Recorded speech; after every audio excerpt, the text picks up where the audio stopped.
욥기 1장. 우스라는 곳에 욥이라는 사람이 살고 있었다. 그는 흠이 없고 정직하였으며 하나님을 경외하며 악을 멀리하는 사람이었다. 그에게는 아들 7과 딸 3이 있고 양이 7,000마리, 낙타가 3,000마리, 겨릿소가 500쌍, 암나귀가 500마리나 있고 종도 아주 많이 있었다. 그는 동방에서 으뜸 가는 부자였다. 그의 아들들은 저마다 생일이 되면 돌아가면서 저희 집에서 잔치를 베풀고 새 누이들도 오라고 해서 함께 음식을 먹곤 하였다. 잔치가 끝날 다음 날이면 욥은 을에 아침에 일찍 일어나서 자식들을 생각하면서 그들을 깨끗하게 하려고 자식의 수대로 일일이 번제를 드렸다. 자식 가운데서 어느 하나라도 알지 못하는 사이에라도 하나님을 저주하고 죄를 지었을 수도 있다고 생각하여 잔치가 끝나고 난 뒤에는 늘 그렇게 하였다. 욥은 모든 일에 늘 이렇게 신중하였다. 하루는 하나님의 아들들이 와서 주님 앞에 섰는데 사탄도 그들과 함께 서 있었다. 주님께서 사탄에게 어디를 갔다가 오는 길이냐 하고 물으셨다. 사탄은 주님께 땅을 이리저리 돌아다니다가 오는 길입니다 하고 대답하였다. 주님께서 사탄에게 말씀하셨다. 너는 내 종 욥을 잘 살펴보았느냐? 이 세상에는 그 사람만큼 흠이 없고 정직한 사람, 그렇게 하나님을 경외하며 악을 멀리하는 사람은 없다. 그러자 사탄이 주님께 아뢰었다. 욥이 아무것도 바라는 것이 없이 하나님을 경외하겠습니까? 주님께서 그와 그의 집과 그가 가진 모든 것을 울타리로 감싸주시고 그가 하는 일이면 무엇에나 복을 주셔서 그의 소유를 온 땅에 넘치게 하지 않으셨습니까? 이제라도 주님께서 손을 드셔서 그가 가진 모든 것을 치시면 그는 주님 앞에서 주님을 저주할 것입니다. 주님께서 사탄에게 말씀하셨다. 그가 가진 모든 것을 다 내게 맡겨보겠다. 다만 그의 몸에는 손을 대지 말아라. 그때에 사탄이 주님 앞에서 물러갔다. 하루는 욥의 아들과 딸들이 맏아들의 집에서 음식을 먹으며 포도주를 마시고 있는데 일꾼 하나가 욥에게 달려와서 다급하게 말하였다.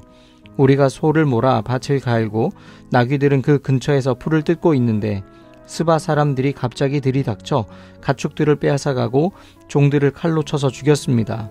저 혼자만 겨우 살아남아서 주인 어른께 이렇게 소식을 전해드립니다. 이 일꾼이 아직 말을 다 마치지도 않았는데 또 다른 사람이 달려와서 말하였다. 하늘에서 하나님의 불이 떨어져서 양떼와 목동들을 살라버렸습니다. 저 혼자만 겨우 살아남아서 주인 어른께 이렇게 소식을 전해드립니다. 이 사람도 아직 말을 다 마치지 않았는데 또 다른 사람이 달려와서 말하였다. 갈대아 사람 3무리가 갑자기 낙타떼에게 달려들어서 모두 끌어가고 종들을 칼로 쳐서 죽였습니다. 저 혼자만 겨우 살아남아서 주인 어른께 이렇게 소식을 전해드립니다. 이 사람도 아직 말을 다 마치지 않았는데 또 다른 사람이 달려와서 말하였다. 주인 어른의 아드님과 따님들이 큰 아드님 댁에서 한창 음식을 먹으며 포도주를 마시는데 갑자기 광야에서 강풍이 불어와서 그 집 내 모퉁이를 내리쳤고 집이 무너졌습니다. 그때에 젊은 사람들이 그 속에 깔려서 모두 죽었습니다. 저 혼자만 겨우 살아남아서 주인 어른께 이렇게 소식을 전해드립니다. 이때에 욥은 일어나 슬퍼하며 겉옷을 찢고 머리털을 민 다음에 머리를 땅에 대고 엎드려 경배하면서 이렇게 말하였다. 모태에서 빈손으로 태어났으니 죽을 때에도 빈손으로 돌아갈 것입니다. 주신 분도 주님이시요 가져가신 분도 주님이시니 주님의 이름을 찬양할 뿐입니다. 이렇게 욥은 이 모든 어려움을 당하고서도 죄를 짓지 않았으며 어리석게 하나님을 원망하지도 않았다. 욥기 2장. 하루는 하나님의 아들들이 와서 주님 앞에 서고 사탄도 그들과 함께 주님 앞에 섰다. 주님께서 사탄에게 어디를 갔다가 오는 길이냐 하고 물으셨다. 사탄은 주님께 땅을 이리저리 돌아다니다가 오는 길입니다 하고 대답하였다. 주님께서 사탄에게 말씀하셨다. 너는 내 종 욥을 잘 살펴보았느냐? 이 세상에 그 사람만큼 흠이 없고 정직한 사람, 그렇게 하나님을 경외하고 악을 멀리하는 사람이 없다. 내가 나를 부추겨서 공연히 그를 해치려고 하였지만 그는 여전히 자기의 온전함을 굳게 지키고 있지 않느냐? 사탄이 주님께 아뢰었다. 가죽은 가죽으로 대신할 수 있습니다. 사람은 자기 생명을 지키는 일이면 자기가 가진 모든 것을 버립니다. 이제라도 주님께서 손을 들어서 그의 뼈와 살을 치시면 그는 당장 주님 앞에서 주님을 저주하고 말 것입니다. 주님께서 사탄에게 말씀하셨다. 그렇다면 그를 너에게 맡겨보겠다. 그러나 그의 생명만은 건드리지 말아라. 사탄은 주님 앞에서 물러나 곧 욥을 쳐서 발바닥에서부터 정수리에까지 악성 종기가 나서 고생하게 하였다. 그래서 욥은 잿더미에 앉아서 옹기 조각을 가지고 자기 몸을 긁고 있었다. 그러자 아내가 그에게 말하였다. 이래도 당신은 여전히 신실함을 지킬 겁니까? 차라리 하나님을 저주하고서 죽는 것이 낫겠습니다. 그러나 욥은 그에게 이렇게 대답하였다. 당신까지도 어리석은 여자들처럼 말하는구려. 우리가 누리는 복도 하나님께로부터 받았는데 어찌 재앙이라고 해서 못 받는다 하겠소. 이렇게 하여 욥은 이 모든 어려움을 당하고서도 말로 죄를 짓지 않았다. 그때 욥의 친구 세 사람, 곧 대만 사람 엘리바스와 수아 사람 빌닷과 나아마 사람 소발은 욥이 이 모든 재앙을 만나서 고생한다는 소식을 듣고 욥을 달래고 위로하려고 저마다 집을 떠나서 욥에게로 왔다. 그들이 멀리서 욥을 보았으나 그가 욥인 줄 알지 못하였다. 그들은 한참 뒤에야 그가 바로 욥인 줄을 알고 슬픔에 못 이겨 소리내어 울면서 겉옷을 찢고 또 공중에 티끌을 날려서 머리에 뒤집어 썼다. 그들은 밤낮 이랫동안을 욥과 함께 땅바닥에 앉아 있으면서도 욥이 겪는 고통이 너무도 처참하여 입을 열어 한마디 말도 할 수 없었다. 욥기 3장. 드디어 욥이 말문을 열고 자기 생일을 저주하면서 울부짖었다. 내가 태어나던 날이 차라리 사라져버렸더라면, 남자아이를 베었다고 좋아하던 그 밤도 망해버렸더라면, 그 날이 어둠에 덮여서 높은 곳에 계신 하나님께서도 그 날을 기억하지 못하셨더라면, 아예 그 날이 밝지도 않았더라면, 어둠과 사망의 그늘이 그 날을 제 것이라 하여 검은 구름이 그 날을 덮었더라면, 낮을 어둠으로 덮어서 그 날을 공포 속에 몰아넣었더라면, 그 밤도 흑암에 사로잡혔더라면, 그 밤이 아예 날수와 달수에도 들지 않았더라면, 그 밤이 아무도 잉태하지 못하는 밤이었더라면, 아무도 기쁨의 소리를 낼 수 없는 밤이었더라면, 주문을 외워서 바다를 저주하는 자들이, 리워야단도 길들일 수 있는 마력을 가진 자들이 그날을 저주하였더라면, 그 밤에는 새벽 별들도 빛을 잃어서 날이 밝기를 기다려도 밝지를 않고 동트는 것을 볼 수 없었더라면 좋았을 것을. 어머니의 태가 열리지 않아 내가 태어나지 않았어야 하는 건데, 그래서 이 고난을 겪지 않아야 하는 건데, 어찌하여 내가 모태에서 죽지 않았던가? 어찌하여 어머니 배에서 나오는 그 순간에 숨이 끊어지지 않았던가? 어찌하여 나를 무릎으로 받았으며 어찌하여 어머니가 나를 품에 안고 젖을 물렸던가? 그렇게만 하지 않았더라도 지금쯤은 내가 편히 누워서 잠들어 쉬고 있을 텐데, 지금은 폐허가 된 성읍이지만 한때 그 성읍을 세우던 세상의 왕들과 고관들과 함께 잠들어 있을 텐데, 금과 은으로 집을 가득 채운 그 통치자들과 함께 잠들어 있을 텐데, 낙퇴된 핏덩이처럼 살아있지도 않을 텐데, 햇빛도 못 본 핏덩이처럼 되었을 텐데, 그곳은 악한 사람들도 더 이상 소란을 피우지 못하고 삶에 지친 사람들도 쉴 수 있는 곳인데, 그곳은 갇힌 사람들도 함께 평화를 누리고 노예를 부리는 감독관의 소리도 들리지 않는 곳인데, 그곳은 낮은 자와 높은 자의 구별이 없고 종까지도 주인에게서 자유를 얻는 곳인데, 어찌하여 하나님은 고난당하는 자들을 태어나게 하셔서 빛을 보게 하시고 이렇게 쓰디쓴 인생을 살아가는 자들에게 생명을 주시는가? 이런 사람들은 죽기를 기다려도 죽음이 찾아와 주지 않는다. 그들은 보물을 찾기보다는 죽기를 더 바라다가 무덤이라도 찾으면 기뻐서 어쩔 줄 모르는데, 어찌하여 하나님은 길 잃은 사람을 붙잡아 놓으시고 사방으로 그 길을 막으시는가? 밥을 앞에 놓고서도 나오느니 탄식이요, 신음소리 그칠 날이 없다. 마침내 그렇게도 두려워하던 일이 밀어닥치고 그렇게도 무서워하던 일이 다가오고야 말았다. 내게는 평화도 없고 안정도 없고 안식마저 사라지고 두려움만 끝없이 밀려온다. 욥기 4장. 대만 사람 엘리바스가 대답하였다. 누가 내게 말을 걸면 너는 짜증스럽겠지. 말을 하지 않으려고 했지만 참을 수가 없다. 생각해보아라. 너도 전에 많은 사람을 가르치기도 하고 힘없는 자들의 두 팔을 굳세게 붙들어주기도 했으며 쓰러지는 이들을 격려하여 일어나게도 하고 힘이 빠진 이들의 무릎을 굳게 붙들어주기도 했다. 이제 이 일을 정작 내가 당하니까 너는 짜증스러워하고 이 일이 정작 내게 닥치니까 낙담하는구나. 하나님을 경외하는 것이 내 믿음이고 온전한 길을 걷는 것이 내 희망이 아니냐. 잘 생각해 보아라. 죄 없는 사람이 망한 일이 있더냐? 정직한 사람이 멸망한 일이 있더냐? 내가 본 대로는 악을 갈아 재난을 뿌리는 자는 그대로 거두더라. 모두 하나님의 입김에 쓸려가고 그의 콧김에 날려 갈 것들이다. 사자의 울부짖음도 잠잠해지고 사나운 사자의 울부짖음도 그치는 날이 있다.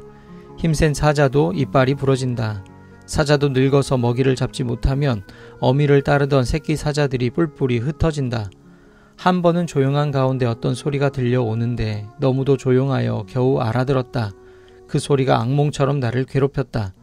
두려움과 떨림이 나를 엄습하여 뼈들이 막 흔들렸다. 어떤 영이 내 앞을 지나가니 온몸에 털이 곤두섰다. 영이 멈추어 서기는 했으나 그 모습은 알아볼 수 없고 형체가 어렴풋이 눈에 들어왔는데 죽은 듯 조용한 가운데서 나는 이런 소리를 들었다. 인간이 하나님보다 의로울 수 있겠으며 사람이 창조주보다 깨끗할 수 있겠느냐.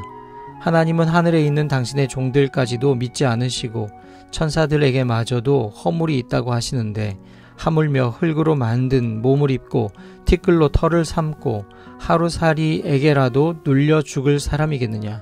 사람은 아침에는 살아있다가도 저녁이 오기 전에 예고도 없이 죽는 것, 별 수 없이 모두들 영원히 망하고 만다. 생명줄만 끊기면 사람은 그냥 죽고 그 줄이 끊기면 지혜를 찾지 못하고 죽어간다. 욥기 5장. 어서 부르짖어 보아라. 내게 응답하는 이가 있겠느냐. 하늘에 있는 거룩한 이들 가운데서 그 누구에게 하소연을 할 수 있겠느냐. 미련한 사람은 자기의 분노 때문에 죽고 어리석은 사람은 자기의 질투 때문에 죽는 법이다. 어리석은 사람의 뿌리가 뽑히고 어리석은 자의 집이 순식간에 망하는 것을 내가 직접 보았다.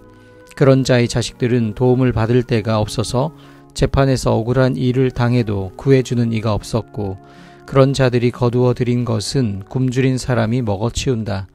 가시나무 밭에서 자란 것까지 먹어치운다. 목마른 사람이 그의 재산을 삼켜버린다. 재앙이 흙에서 일어나는 법도 없고 고난이 땅에서 솟아나는 법도 없다. 인간이 고난을 타고 태어나는 것은 불티가 위로 나는 것과 같은 이치이다. 나 같으면 하나님을 찾아서 내 사정을 하나님께 털어놓겠다. 그분은 우리가 측량할 수 없는 큰 일을 하시며 우리가 헤아릴 수 없는 기이한 일을 하신다. 땅에 비를 내리시며 밭에 물을 주시는 분이시다. 낮은 사람을 높이시고 슬퍼하는 사람에게 구원을 보장해 주시며 간교한 사람의 계획을 꺾으시어 그 일을 이루지 못하게 하신다. 지혜롭다고 하는 자들을 제 꾀에 속게 하시고 교활한 자들의 꾀를 금방 실패로 돌아가게 하시니 대낮에도 어둠을 만날 것이고 한낮에도 밤중처럼 더듬을 것이다. 그러나 하나님은 가난한 사람들을 그들의 칼날 같은 입과 억센 소나기로부터 구출하신다. 그러니까 비천한 사람은 희망을 가지지만 불의한 사람은 스스로 입을 다물 수밖에 없다. 하나님께 징계를 받는 사람은 그래도 복된 사람이다. 그러니 전능하신 분의 훈계를 거절하지 말아라. 하나님은 찌르기도 하시지만 싸매어 주기도 하시며 상하게도 하시지만 손수 낫게도 해주신다. 그는 6가지 환난에서도 너를 구원하여 주시며 7가지 환난에서도 재앙이 내게 미치지 않게 해주시며 기근 가운데서도 너를 굶어 죽지 않게 하시며 전쟁이 벌어져도 너를 칼에서 구해 주실 것이다. 너는 혀의 저주를 피할 수 있어 파멸이 다가와도 두려워하지 않을 것이다. 약탈과 굶주림쯤은 비웃어 넘길 수 있고 들짐승을 두려워하지도 않을 것이다. 너는 들에 흩어진 돌과도 계약을 맺으며 들짐승과도 평화롭게 지내게 될 것이다. 그래서 너는 집안이 두루 평안한 것을 볼 것이며 가축 우리를 두루 살필 때마다 잃은 것이 없는 것을 볼 것이다. 또 자손도 많이 늘어나서 땅에 풀같이 많아지는 것을 보게 될 것이다. 때가 되면 곡식단이 타작마당으로 가듯이 너도 장수를 누리다가 수명이 다 차면 무덤으로 들어갈 것이다. 이것은 우리가 지금까지 살펴본 것이니 틀림없는 사실이다. 부디 잘 듣고 너 스스로를 생각해서라도 명심하기 바란다. 욥기 6장. 욥이 대답하였다. 아, 내가 겪은 고난을 모두 저울에 달아 볼 수 있고 내가 당하는 고통을 모두 저울에 올릴 수 있다면 틀림없이 바다의 모래보다 더 무거울 것이니 내 말이 거칠었던 것은 이 때문이다. 전능하신 분께서 나를 관역으로 삼고 화살을 쏘시니 내 영혼이 그 독을 빤다. 하나님이 나를 몰아치셔서 나를 두렵게 하신다. 풀이 있는데 나귀가 울겠느냐? 꼴이 있는데 소가 울겠느냐? 싱거운 음식을 양념도 치지 않고 먹을 수 있겠느냐? 달걀 흰자위를 무슨 맛으로 먹겠느냐? 그런 것들은 생각만 해도 구역질이 난다. 냄새조차도 맡기가 싫다. 누가 내 소망을 이루어 줄까? 하나님이 내 소원을 이루어 주신다면, 하나님이 나를 부수시고 손을 들어 나를 깨뜨려 주시면 그것이 오히려 내게 위로가 되고, 이렇게 무자비한 고통 속에서도 그것이 오히려 내게 기쁨이 될 것이다. 나는 거룩하신 분의 말씀을 거역하지 않았다. 그러나 내게 무슨 기력이 있어서 더 견뎌내겠으며 얼마나 더 살겠다고 더 버텨내겠는가? 내 기력이 돌의 기력이라도 되느냐? 내 몸이 놋새라도 되느냐? 나를 도와줄 이도 없지 않느냐? 도움을 구하러 갈 곳도 없지 않느냐? 내가 전능하신 분을 경외하든 말든 내가 이러한 절망 속에서 허덕일 때에야말로 친구가 필요한데, 친구라는 것들은 물이 흐르다가도 마르고 말랐다가도 흐르는 개울처럼 미덥지 못하고 배신감만 느끼게 하는구나. 얼음이 녹으면 흙탕물이 흐르고 눈이 녹으면 물이 넘쳐 흐르다가도 날이 더워지면 쉬 마르고 날이 뜨거워지면 흔적조차 없어지고 마는 개울. 물이 줄기를 따라서 굽이쳐 흐르다가도 메마른 땅에 이르면 곧 끊어지고 마는 개울. 대마의 대상들도 물을 찾으려 했고 스바의 행인들도 그 개울에 희망을 걸었지만 그들이 거기에 이르러서는 실망하고 말았다. 그 개울에 물이 흐를 것이라는 기대를 했던 것을 오히려 부끄러워하였다. 너희가 이 개울과 무엇이 다르냐? 너희도 내 몰골을 보고서 두려워서 떨고 있지 않느냐? 내가 너희더러 이거 내놓아라 저거 내놓아라 한 적이 있느냐? 너희의 재산을 떼어서라도 내 목숨 살려달라고 말한 적이 있느냐? 아니면 원수의 손에서 나를 건져달라고 하길 했느냐? 폭군의 세력으로부터 나를 속량해달라고 부탁하기라도 했느냐? 어디 알아듣게 말 좀 해보아라. 내가 귀 기울여 듣겠다. 내 잘못이 무엇인지 말해보아라.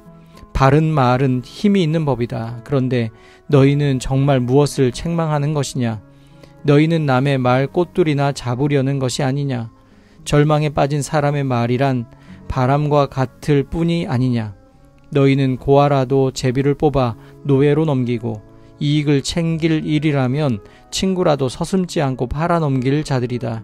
내 얼굴 좀 보아라. 내가 얼굴을 맞대고 거짓말이야 하겠느냐? 너희는 잘 생각해 보아라. 내가 억울한 일을 당하지 않게 해야 한다. 다시 한 번 더 돌이켜라. 내 정직이 의심받지 않게 해야 한다. 내가 혀를 놀려서 옳지 않은 말을 한 일이라도 있느냐? 내가 입을 벌려서 분별 없이 떠든 일이라도 있느냐? 욥기 7장. 인생이 땅 위에서 산다는 것이 고된 종살이와 다른 것이 무엇이냐? 그의 평생이 품꾼의 나날과 같지 않으냐? 저물기를 몹시 기다리는 종과도 같고 수고한 삭슬 애타게 바라는 품꾼과도 같다. 내가 바로 그렇게 여러 달을 허탈 속에 보냈다. 괴로운 밤은 꼬리를 물고 이어갔다. 눕기만 하면 언제 깰까, 언제 날이 셀까 마음 졸이며 새벽까지 내내 뒤척거렸구나. 내 몸은 온통 구더기와 먼지로 뒤덮였구나. 피부는 아물었다가도 터져버리는구나. 내 날이 배틀의 북보다 빠르게 지나가니 아무런 소망도 없이 종말을 맞는구나. 내 생명이 한낮 바람임을 기억하여 주십시오. 내가 다시는 좋은 세월을 못 볼 것입니다. 어느 누구도 다시는 나를 볼 수 없을 것입니다. 주님께서 눈을 뜨고 나를 찾으려고 하셔도 나는 이미 없어졌을 것입니다. 구름이 사라지면 자취도 없는 것처럼 스올로 내려가는 사람도 그와 같아서 다시는 올라올 수 없습니다. 그는 자기 집으로 다시 돌아오지도 못할 것이고 그가 살던 곳에서도 그를 몰라볼 것입니다.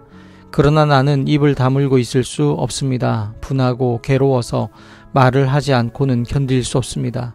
내가 바다 괴물이라도 됩니까? 내가 깊은 곳에 사는 괴물이라도 됩니까? 어찌하여 주님께서는 나를 감시하십니까?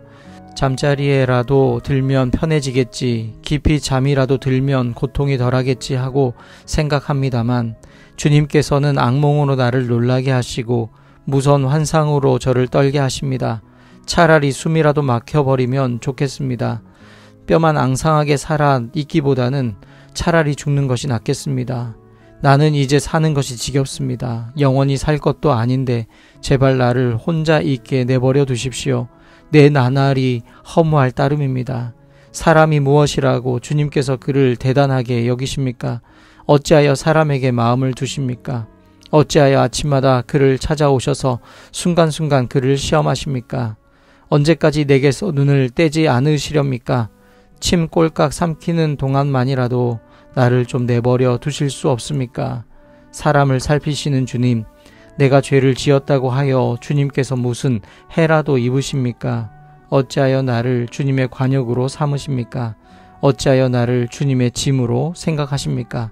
어찌하여 주님께서는 내 허물을 용서하지 않으시고 내 죄악을 용서해 주지 않으십니까? 이제 내가 숨져 흙 속에 누우면 주님께서 아무리 저를 찾으신다 해도 나는 이미 없는 몸이 아닙니까?